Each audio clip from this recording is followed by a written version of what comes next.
So everybody and their dog is getting into the power sports soundbar game. I picked up one today. I want to share with y'all what we found and what we think of it and how easy it is to mount it. This one is a 33-inch soundbar made by EcoXgear.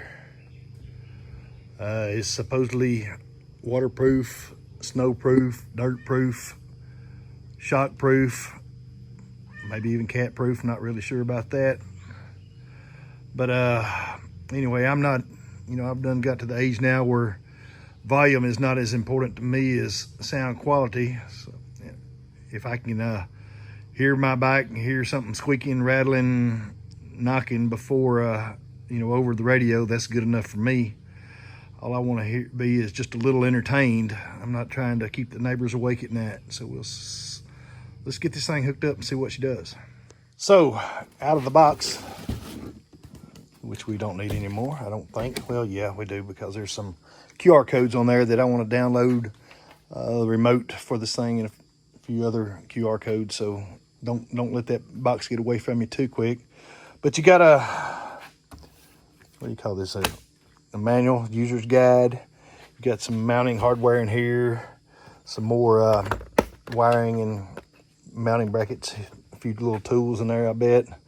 This card here's got your warranty activation QR code on it, and on the back side of it you can flip it over and it's a QR code for the manual there too. So that's a handy little piece of information.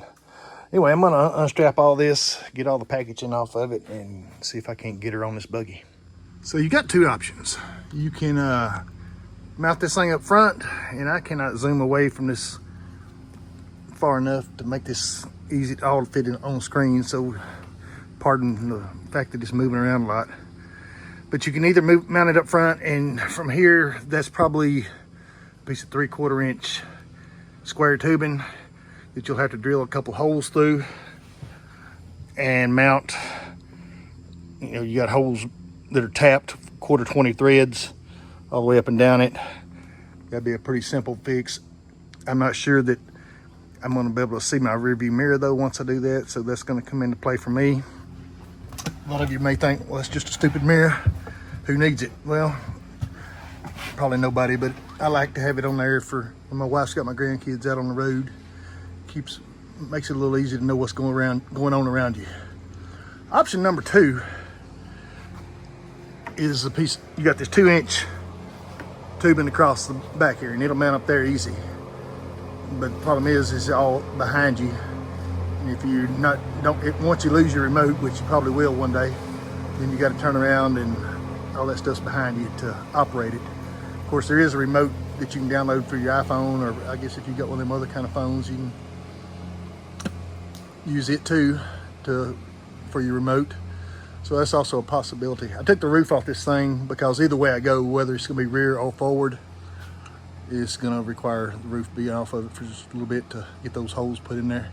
If you're going to put it around this piece of 2-inch, it's going to be mounted with, pardon my movement here, but you got a couple little gadgets here that'll screw into the end of it, clamp over it. It's got those, see, it's got a set of splines in it to hold it, keep it steady. And then this is going to bolt up there, a piece of rubber goes in behind it, and it's stuck up there with a hose clamp. For the life of me, I just can't see that being a good solid fix. Of course, you could probably also, instead of the hose clamp, you could probably run a bolt all the way through that piece of 2-inch, but then you got a hole in your roll bar from then on, so I don't really like that option either. So I'm gonna try to figure out a way to make this thing go up front. Now, one thing they did fail to include in the packaging was a template to mark off the hole pattern for that. So I've measured once and twice and 3 times, and I think I've got it set here where I want my pilot holes so that I can get this dude mounted up. I'm fixing to bore a hole through this, and this is just the sheet metal. It's not going through the bracing there, so I feel like this is probably going to be my best option to get it tucked in there the way I want it and still have visibility of that mirror and have it up front where I want it. All right, so that's installed up there. It's kind of the angle I wanted it. Wasn't too hard at all. It was just a couple holes in there, about right at 19 inches apart. Bolts that came, or screws that came with it. Those fender washers I stuck up in there because I didn't trust, I drilled a 5/16 hole there, and to accommodate that 1/4 inch screw, and I wanted a little bit more to keep that head from pulling through that metal. That dude's up there, you think, well, 2 screws, they don't look like much, but that's up there good and tight. I feel like it's at the angle I want it, so I'm fixing to see if I can't get the wiring harness run down through this roll cage now, which is probably going to be the harder part of this operation. Now, a couple things at this point. Notice I've got the roof back on. That's because I've got the wiring run down through this roll bar, down through here. That is not an easy task, and if you'll see, I've got this thing wrapped around the outside of that.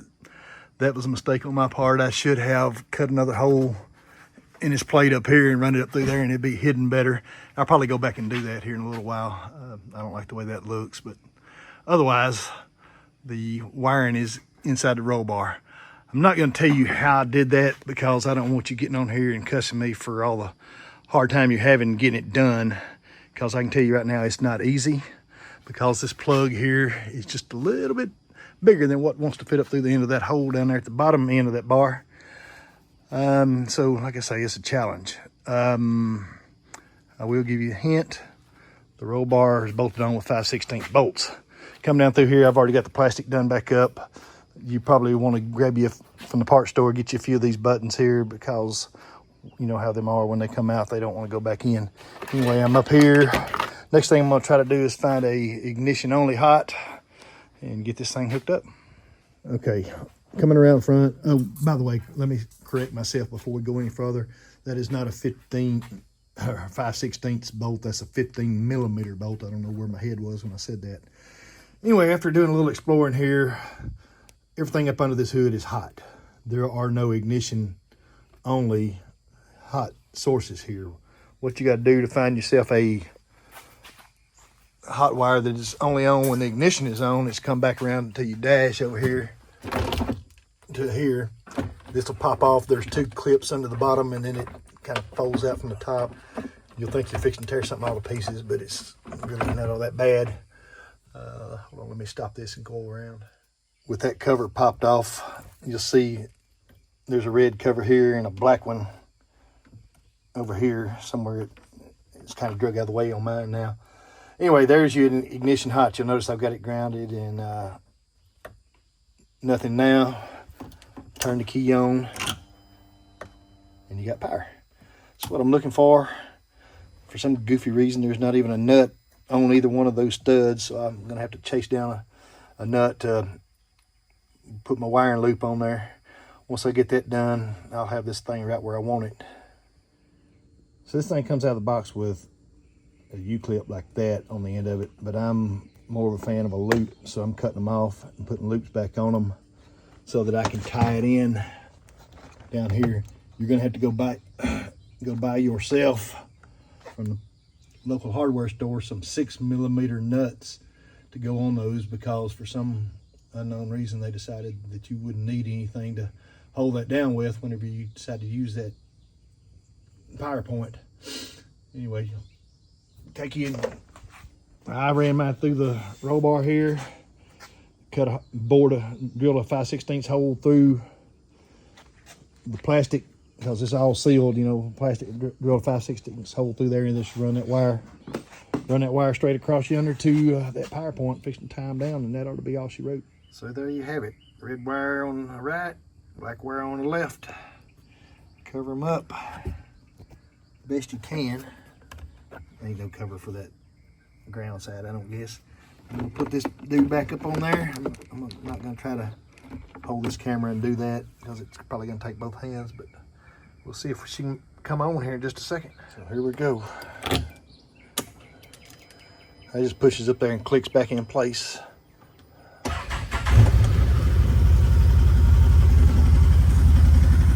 Let's see here.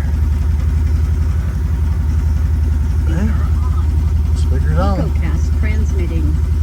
Ready to connect. Your phone is connected. Well, the phone really don't connect that easy. I cheated here, boys. I already downloaded the app and paired it up. But that's all there is to it. The hardest part is getting the wires where you want them. This dude here, I'm gonna cut all this crap here off. That's just some rubber I stuck up in there to kind of keep it from rattling. I'll get my knife out and trim that up so I don't have to look at that. I think there's an app you can download that is like a remote control. I figured that's probably the way I'll go, is running this thing off my phone app instead of trying to keep up with the remote for this thing, because I'm sure that won't be easy. Probably won't take it long to go. Anyway, you just pair it up. I think the original pairing code is 0000 to start it with, and you can change it to whatever pin number you want it to. And if you want, you can share your pin with others and they can transmit to you at that point once they pair up. Again, relatively easy install, but I mean, I've seen worse. I probably, if I had to rate this on a scale of 1 to 5, 1 being extremely easy and 5 being like an engine rebuild, this would probably be a 2. It's not just a bolt on, but it's the next best thing. For a universal fit, it wasn't bad at all. Anyway, I hope y'all gained something from this. So I guess the main question in everybody's mind is going to be, what does it sound like? How loud does it get? Can you hear it going down the road? Well, it's right in your face, so yeah, you can hear it going down the road. In fact, it'll, when you get old like I am, it's gonna be too much for you to stand. Anyway, it does. Its sound quality is good, volume is good. You know, you could turn it on and have a yard full of people, and it could be your party radio, I guess, if that's what you wanted, and it'd be loud enough for that. I can't demonstrate that off this phone because it's the one that's paired to it. I'll see if I can't find some other way to film it, and maybe and kind of give a demonstration of the volume and sound quality. But all in all, I'm happy with it. You know, in the short run, I hadn't had it long enough to really know if it's got any problems or not. But right now, it seems like a good purchase. Hope this helps y'all. Anyway, y'all have a good one.